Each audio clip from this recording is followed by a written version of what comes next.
8 अगस्त 2016 रात करीब 9 बजे 11064 सेलम चेन्नई एगमोर एक्सप्रेस हर रोज की तरह तमिलनाडु के सेलम रेलवे स्टेशन से चेन्नई एगमोर रेलवे स्टेशन के लिए रवाना होने को तैयार खड़ी थी। स्टेशन पर काफी चहल पहल थी और लोग जल्दी जल्दी अपनी अपनी बुक सीटों पर बैठ रहे थे। ड्राइवर जहां रूटीन प्री चेक्स में लगे हुए थे तो वही रेलवे गार्ड हर डिब्बे की रूटीन जांच पड़ताल में मशगूल थे। सलेम चेन्नई एगमोर एक्सप्रेस यूं तो एक पैसेंजर ट्रेन है जो हर दिन सेलम स्टेशन से चलकर 14 स्टेशनों को पार कर अगले दिन की सुबह एगमोर स्टेशन पहुंचती है, लेकिन आज इस ट्रेन के पैसेंजर्स डिब्बों के साथ साथ 2 पार्सल कोच भी जोड़े गए थे जिनमें लकड़ी के 226 सीलबंद बक्से रखे गए थे। इन बक्सों के अंदर 100, 500 और 1000 रुपयों के हजारों नोट रखे हुए थे जिनकी कीमत 1-2 करोड़ रुपए नहीं बल्कि पूरे 342 करोड़ रुपए थी। ये सभी नोट सॉइल्ड थे और इन्हें तमिलनाडु के अलग अलग बैंक से कलेक्ट करके रिजर्व बैंक ऑफ इंडिया यानी RBI की चेन्नई ब्रांच भेजा जा रहा था। दरअसल भारत में हर दिन लाखों नोट लोगों के हाथों से गुजरते हैं। समय के साथ कई नोट फट जाते हैं, गंदे हो जाते हैं या उनकी तय उम्र पूरी हो जाती है। ऐसे नोटों को बैंकिंग में सॉइल्ड करेंसी कहा जाता है। इन नोटों को बैंक से इकट्ठा करके RBI को भेजते हैं जहां उन्हें डिस्ट्रॉय करके उनकी जगह उतनी ही कीमत के नए नोट छापे जाते हैं। ये 342 करोड़ जिन 2 पार्सल कोच में रखे हुए थे वो पूरी तरह से सील किए गए थे और इन रुपयों को सुरक्षित तय जगह पहुंचाने के लिए 18 पुलिस वालों को पार्सल कोच के बाद वाले डिब्बे में मुस्तैदी से तैनात किया गया था। इसके कुछ देर बाद गार्ड हरी झंडी दिखाते हैं और पैसेंजर्स और पार्सल कोच को लेकर सेलम चेन्नई एगमोर एक्सप्रेस लंबा हॉर्न देते हुए धीरे धीरे सेलम स्टेशन को छोड़ने लगती है। आम यात्रियों के लिए ये एक सामान्य यात्रा थी। कोई स्टेशन छोड़ने आए अपने रिलेटिव्स को बाय कर रहा था तो कोई अपने ही ख्यालों में खोया हुआ था। कुछ ही देर में ट्रेन फुल स्पीड पकड़कर हवा से बातें करने लगती है। रात धीरे धीरे गहरी होती चली जाती है। कुछ लोग खिड़कियों के पास ठंडी ठंडी हवा का आनंद ले रहे थे तो कई लोग घर से लाए खाने को निपटाने में लगे हुए थे। कई बच्चे मोबाइल में मशगूल थे तो कोई सोने की तैयारी कर रहा था। सभी 18 पुलिस वाले भी पार्सल कोच के बगल वाले डिब्बे में बंदूक के साथ पूरी तरह अलर्ट होकर बैठे हुए थे।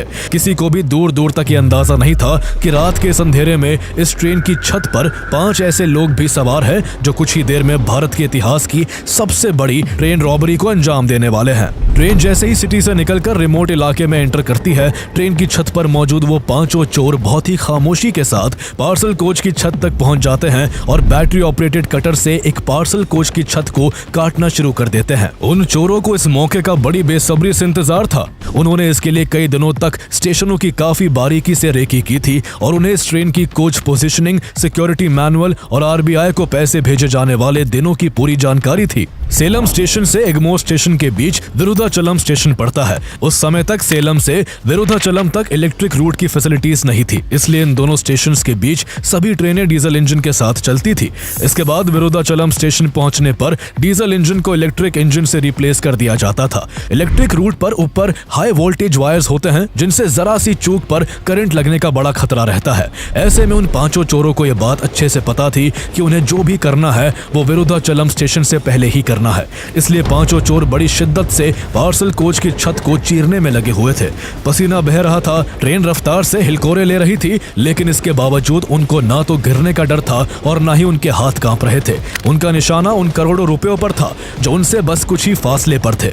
यह पूरा नजारा किसी फिल्म के सीन जैसा था जब 5 चोर चलती हुई ट्रेन की छत पर एक बड़ी डकैती को अंजाम देने में लगे हुए थे। रात के 10:15 बज चुके थे और करीब करीब पूरी ट्रेन नींद की आगोश में जा चुकी थी। ट्रेन करीब 70 किलोमीटर प्रति घंटे की रफ्तार से हवा से बातें कर रही थी और इसी रफ्तार में कटर से निकलने वाली आवाज भी कहीं गुम हो जा रही थी। हर सेकंड की कीमत थी क्योंकि विरुधाचलम अब ज्यादा दूर नहीं था। ऐसे में वो लोग लगातार अपना कटर चलाए जा रहे थे और इसका नतीजा ये हुआ कि वो जल्द ही एक पार्सल कोच की छत में 2 फीट लंबा और 2 फीट चौड़ा सुराख करने में सफल हो जाते हैं।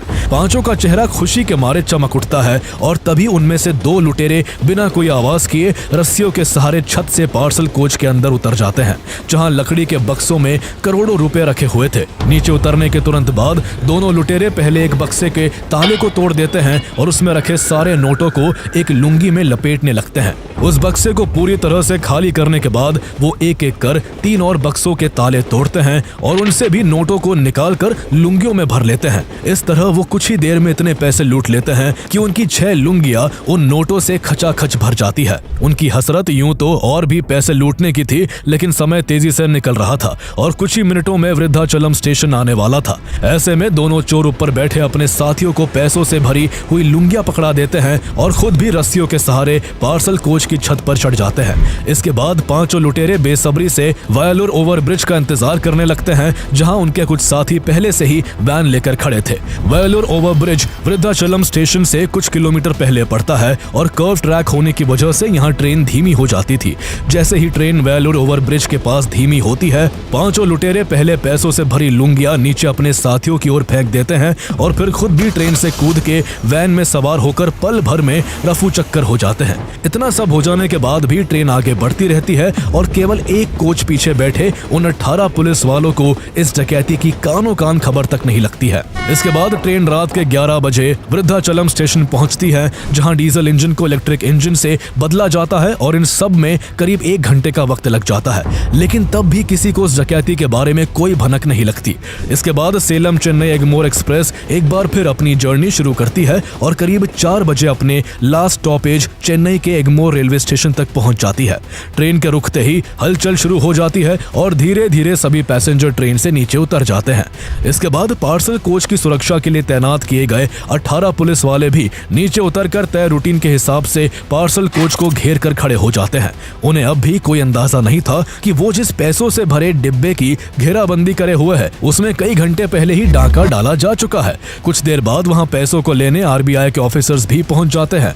पहले पार्सल कोच को खोला जाता है, जिसमें सब कुछ नॉर्मल था और सभी नोटों के बक्से करीने से रखे हुए थे, लेकिन जैसे ही आरबीआई ऑफिसर्स दूसरे पार्सल कोच का गेट खोलते हैं, अंदर का नजारा देखकर उनकी आंखें खुली की खुली रह जाती है। छत में एक बड़ा सुराग नजर आ रहा था और उस सुराग से आती रोशनी इधर उधर बिखरे हुए बक्सों और उनसे चोरी हुए नोटों की पूरी गवाही दे रही थी।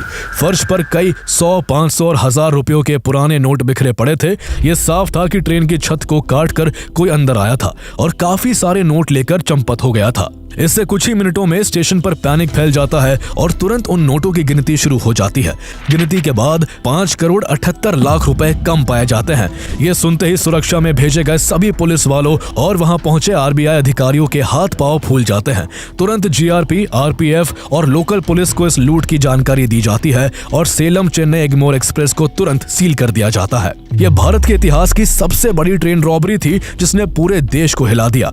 रकम भले ही 5 करोड़ 78 लाख रुपए थी, लेकिन चलती ट्रेन के दौरान ट्रेन की छत को काटकर आरबीआई की सील्ड कैश कंसाइनमेंट से पैसे निकाल लेना, यह अपने आप में हैरान कर देने वाली बात थी। देश के इतिहास में पहली बार ऐसा होने वाला था जब किसी डकैती को सुलझाने के लिए अमेरिका की स्पेस एजेंसी नासा तक की मदद ली जाने वाली थी। सबसे पहले इस ट्रेन रॉबरी की investigation government railway police, GRP और तमिलनाडु पुलिस शुरू करती है। ट्रेन की छत के सुराग, बॉक्सेस के ढक्कन, फ्लोर, हर जगह से सैंपल्स लिए जाते हैं। जब गहराई से जांच की जाती है तो कुछ आदमियों के फिंगरप्रिंट और एक जगह से खून की छोटी बूंदें दिखाई देती है। ऐसा लग रहा था जैसे जल्दबाजी में किसी लुटेरे की उंगली में कट लग गया था। ये सैंपल्स फॉरेंसिक के लिए भेजे गए। इससे उम्मीद जगी कि जल्द ही उन लुटेरों तक पहुंचा जा सकेगा, लेकिन काफी जांच पड़ताल के बाद भी तमिलनाडु में एक्टिव चोरों से न तो फिंगरप्रिंट मैच हो सके और न ही खून की बूंदें केस को आगे बढ़ाने में मदद कर पाई। रेलवे पर इस केस को सुलझाने और आरबीआई के पैसे बरामद करने का दबाव बढ़ता चला जा रहा था। अखबारों और टेलीविजन चैनलों पर इस बड़ी ट्रेन डकैती की खबरें सुर्खियां बटोर रही थी और news reporters Egmore railway station पहुंचकर जांच में जुटे ऑफिसर से सवालों की झड़ी लगा रहे थे। कोई इसमें पुलिस वालों की मिली भगत का आरोप लगा रहा था तो किसी को इसमें रेलवे और आरबीआई के एम्प्लॉइज के शामिल होने का शक हो रहा था। ऐसे में इन्वेस्टिगेटर्स द्वारा सिक्योरिटी स्टाफ, आरपीएफ जवान, सुपरवाइजर्स और लोडिंग स्टाफ सबसे लंबी पूछताछ की गई, लेकिन किसी के खिलाफ कोई सबूत नहीं मिल सका। दिक्कत यह थी कि इस इंसिडेंट का ना तो कोई सीसीटीवी फुटेज था और ना ही कोई डायरेक्ट विटनेस था, इसलिए केस काफी ज्यादा मुश्किल था। इसी वजह से सिर्फ 2 दिन बाद 11 अगस्त 2016 को यह केस तमिलनाडु की सीबीसीआईडी को सौंप दिया जाता है। एडीए डीएसपी सेंथिल कुमारन को इस पूरी इन्वेस्टिगेशन का हेड बनाया जाता है और डीएसपी कृष्णन को फील्ड ऑपरेशंस की जिम्मेदारी दी जाती है। उनके अलावा sub inspector Sastha Indu Shekharan, special sub inspector Sammi Kannu, head constable Dandapani CBCID सीबीसीआईडी के कई ऑफिसर्स इस केस को सॉल्व करने में दिन रात एक कर देते हैं। सीबीसीआईडी सबसे पहले पुलिस द्वारा जुटाई गई अब तक की जानकारी की दोबारा से जांच करती है। क्राइम सीन से मिले फिजिकल एविडेंसेस को फिर से जांचा जाता है। उन टूल्स को भी खोजने की कोशिश की जाती है जिनसे ट्रेन की छत में 2 फीट का सुराग किया गया था। जो बॉक्सेस पूरी तरह खाली या थोड़े भी टैंपर्ड थे उनको भी बारीकी से इन्वेस्टिगेट किया जाता है। इतना ही नहीं, ट्रेन द्वारा सेलम और एग्मोर के बीच तय किए गए 350 किलोमीटर रूट को भी दोबारा ट्रेस किया जाता है और रास्ते में आने वाले हर लोकल पुलिस स्टेशन को अलर्ट करके रूट पर मौजूद रेलवे स्टेशन से सीसीटीवी फुटेज कलेक्ट की जाती है। लेकिन ये सब भी काम नहीं आया और इन्वेस्टिगेटर्स के हाथ पूरी तरह खाली थे। इस केस में सबसे बड़ी प्रॉब्लम ये थी कि चोरी हुए नोट्स के सीरियल नंबर्स रिकॉर्ड नहीं किए गए थे। इस वजह से इन्वेस्टिगेटर्स के लिए चोरी हुए पैसों को ट्रैक कर पाना लगभग नामुमकिन था। ऐसे में उन्हें कॉर्पोरेटिव और सर्कमस्टेंशियल एविडेंस के साथ साथ आई विटनेस स्टेटमेंट्स पर भरोसा करना पड़ा।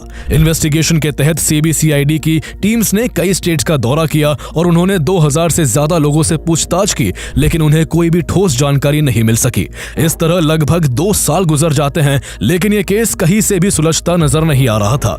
चोर मजे से खुली हवा में सांस ले रहे थे और इन्वेस्टिगेशन टीम का हर दाव फेल हो गया था। हर तरफ से नाकाम होने के बाद आखिरकार सीबीसीआईडी ने इस मामले को सुलझाने के लिए आईटी एक्सपर्ट्स की मदद लेनी शुरू की। आईटी एक्सपर्ट्स को 8 और 9 अगस्त 2016 की रात सेलम के चेन्नई के बीच सेलम चेन्नई एग्मोर एक्सप्रेस के रनिंग आवर्स के दौरान एक्टिव रहे सभी मोबाइल नंबर्स का डेटा निकालने का काम सौंपा गया। डेटा एनालिसिस के दौरान कुछ ऐसे मोबाइल नंबर सामने आए जो ट्रेन की स्पीड के साथ साथ अपना लोकेशन बदल रहे थे, यानी ये नंबर उसी रूट पर लगातार मूव कर रहे थे और इनमें से कुछ नंबर्स ने आपस में कांटेक्ट भी किया था। जब इन नंबर्स की डिटेल खंगाली गई तो पता चला कि ये सभी मध्य प्रदेश के एक ही इलाके से जारी किए गए थे। लेकिन केवल मोबाइल नंबर्स की ट्रैकिंग से यह तय नहीं किया जा सकता था कि यही लोग ट्रेन रॉबरी के पीछे थे, क्योंकि ये नंबर उसी दिन ट्रेन में ट्रैवल कर रहे हजारों पैसेंजर्स में से किसी के भी हो सकते थे। मामला अभी भी अधूरा था, इसलिए सीबीसीआईडी ने इस केस को आगे बढ़ाने के लिए अमेरिका की स्पेस एजेंसी नासा की मदद ली। टीम ने नासा से उस रात सेलम से चेन्नई के बीच के इलाके की हाई रेजोल्यूशन सैटेलाइट इमेजेस मांगी और उन इमेजेस का काफी डीप एनालिसिस किया। इन इमेजेस में जर्नी के दौरान ट्रेन की रूफ पर कई लोगों जैसी आकृतियां दिख रही थी। खास बात यह थी कि ये शेप्स वृद्धाचलम के आसपास अचानक गायब हो गई, यानी साफ था कि ये चोरी डीजल इंजन के बदले जाने से पहले की गई थी। ऐसे में धीरे धीरे इस केस की परतें एक एक करके खुलने लगी। मोबाइल डेटा और सैटेलाइट विजुअल्स को मिलाकर सीबीसीआईडी इस नतीजे पर पहुंची कि इस ट्रेन रॉबरी में करीब 11 लोग शामिल थे और ये सभी सस्पेक्ट्स मध्य प्रदेश के रहने वाले थे। इसके बाद सीबीसीआईडी इन चोरों को पकड़ने के लिए लगातार छापेमारी करने लगी। मध्य प्रदेश पुलिस से कांटेक्ट कर उन्हें इस पूरे केस से अपडेट किया गया और चोरों को पकड़ने में मदद मांगी गई। इसका नतीजा ये हुआ कि डकैती के करीब 2.25 साल बाद 12 अक्टूबर 2018 को सीबीसीआईडी ने मध्य प्रदेश के रतलाम के रहने वाले दिनेश पारदी और रोहन पारदी को तमिलनाडु के चेन्नई से अरेस्ट कर लिया। दोनों को हिरासत में लेकर उनसे पूछताछ की गई। पहले तो दोनों बातों को घुमाते रहे, लेकिन सख्ती दिखाने पर वो जल्दी ही टूट गए और उन्होंने ये एक्सेप्ट कर लिया कि वो इस ट्रेन रॉबरी में शामिल थे। पूछताछ में पता चला कि इस ट्रेन रॉबरी को पारदी गैंग ने अंजाम दिया था और इसका सरगना मोहर सिंह पारदी था। इसके बाद सीबीसीआईडी मध्य प्रदेश गई, जहां पता चला कि इस केस के बाकी सभी आरोपी दूसरे मामलों में पहले से ही यहां की दूसरी जेलों में बंद थे। इसके बाद सीबीसीआईडी एमपी पुलिस से कोऑर्डिनेट करके मोहर सिंह पारदी, रूसी पारदी, महेश पारदी और कृष्णा अलायस कालिया को गुना सेंट्रल जेल से और ब्रजमोहन पारदी को अशोकनगर जेल से अरेस्ट करके आगे की जांच के लिए चेन्नई ले आई। पारदी गैंग का हेड मोहर सिंह पारदी मध्य प्रदेश के गुना का रहने वाला था। उसने क्राइम की शुरुआत अपने एक रिश्तेदार किरण के अंडर की थी, लेकिन जब उसकी पुलिस एनकाउंटर में मौत हो गई तो मोहर ने खुद की गैंग बना ली और उसमें अपने भाई, बीवी, बच्चे और रिश्तेदारों को शामिल कर लिया। इसके बाद उसने राजस्थान, दिल्ली, हरियाणा, गुजरात, महाराष्ट्र और जम्मू एंड कश्मीर समेत कई स्टेट्स में रॉबरी और हत्या की वारदातों को अंजाम दिया। पुलिस उसके गैंग के पीछे लग गई और कुछ लोगों को पकड़कर जेल में डाल दिया। मोहर सिंह को शक था कि इसमें उसी के गैंग के रुखसाद और नवल ने पुलिस की मदद की है, इसलिए उसने ने दोनों की हत्या कर दी। मोहर सिंह और उसकी गैंग ने जम्मू कश्मीर में भी एक ही परिवार के 5 लोगों की हत्या कर दी थी। ऐसे में कई स्टेट्स की पुलिस उसके पीछे पड़ी हुई थी, इसलिए गिरफ्तारी के डर से मोहर सिंह अपने गैंग के साथ भागकर साउथ इंडिया चला गया और बचने के लिए जगह बदल बदल कर रहने लगा। इन्वेस्टिगेशन के दौरान पता चला कि मोहर सिंह साल 2016 में अपने गैंग के साथ तमिलनाडु के सेलम चला गया था और रेलवे ट्रैक्स के पास बनी झोपड़ियों में रहने लगा था। पुलिस की नजर से बचने के लिए सभी लोग लेबर बनकर सोसाइटी में रच बस गए थे और बड़ी चालाकी से छोटी मोटी रॉबरी भी करते रहते थे। इसी बीच मोहर सिंह सेलम के एक लोकल गैंग के कांटेक्ट में आया, जिससे उसे आरबीआई तक जाने वाले गंदे और पुराने नोटों के बारे में पता चला। उसे ये भी मालूम हुआ कि ये पैसे किस ट्रेन से कब और कैसे जाते हैं। इसके बाद से ही मोहर सिंह ने बैंक के इन पैसों को लूटने की ठान ली और अपने गैंग के साथ मिलकर ट्रेन रूट की पूरी जानकारी जुटाने के लिए अयोध्या पट्टनम और वृद्धाचलम स्टेशन के बीच के रास्ते की हफ्तों तक बार बार रेकी की। इसके बाद उन्होंने कई दिनों तक सेलम चेन्नई एग्मोर एक्सप्रेस के रूट को भी अच्छे से परखा। इससे पारदी गैंग को पता चला कि इस ट्रेन की रफ्तार अयोध्या पट्टनम और वृद्धाचलम के बीच काफी धीमी होती है और सेलम से वृद्धाचलम के बीच इलेक्ट्रिक रूट नहीं है और इस दौरान ट्रेन डीजल इंजन से चलती है। ऐसे में मोहर सिंह पारदी ने ट्रेन को वृद्धाचलम स्टेशन से कुछ किलोमीटर पहले लूटने की प्लानिंग कर ली और 8 अगस्त 2016 की रात वो अपने साथियों के साथ इस चलती ट्रेन की छत को काटकर 5 करोड़ 78 लाख रुपए लूटकर फरार हो गया। लेकिन कहते हैं ना कि बुरे कर्म का फल बुरा ही होता है, ऐसा ही पारदी गैंग के साथ भी हुआ। पारदी गैंग इन पैसों का सही से इस्तेमाल भी नहीं कर पाई और इस लूट के केवल 3 महीने बाद 8 नवंबर 2016 को इंडियन गवर्नमेंट ने ब्लैक मनी को खत्म करने के लिए डीमोनेटाइजेशन की घोषणा कर दी। तब तक पारदी गैंग कुछ प्रॉपर्टीज और कुछ सामान ही खरीद पाई थी और ऐसे में डीमोनेटाइजेशन के बाद उनके पुराने 500 और 1000 के नोट बेकार हो गए। ऐसे में पारदी गैंग ने अपने बचे कुचे करोड़ों रुपयों को आग लगाकर जला दिया। इस बीच मोहर सिंह अपनी गैंग के साथ मध्य प्रदेश जा चुका था और कुछ समय बाद उसे दूसरे केस में जेल हो गई थी। इसके बाद उसे और उसके साथियों को सीबीसीआईडी इस ट्रेन रॉबरी के केस में गिरफ्तार करके तमिलनाडु ले आई। इस तरह इंडिया की इस सबसे बड़ी ट्रेन रॉबरी को सुलझा तो लिया गया, लेकिन इसमें पूरे 730 दिन लग गए थे। इस ट्रेन रॉबरी ने ट्रेन सिक्योरिटी की कई गंभीर लूप होल्स को उजागर कर दिया था। इसलिए इस डकैती के बाद रेलवेज और आरबीआई दोनों ने अपनी सिक्योरिटी को और मजबूत करने पर जोर दिया। हाई वैल्यू कैश कंसाइनमेंट्स के लिए और ज्यादा सख्त रूल्स बनाए गए। इसके बाद जिस कोच के अंदर पैसे रखे जाते थे उसी कोच में पुलिस वालों को बैठाने की अरेंजमेंट की गई। सीसीटीवी सर्विलेंस और जीपीएस ट्रैकिंग जैसे कदम उठाए जाने लगे। ट्रेन रूट्स की रिस्क मैपिंग की जाने लगी और नॉन इलेक्ट्रिफाइड रूट्स को और ज्यादा सिक्योर किया गया।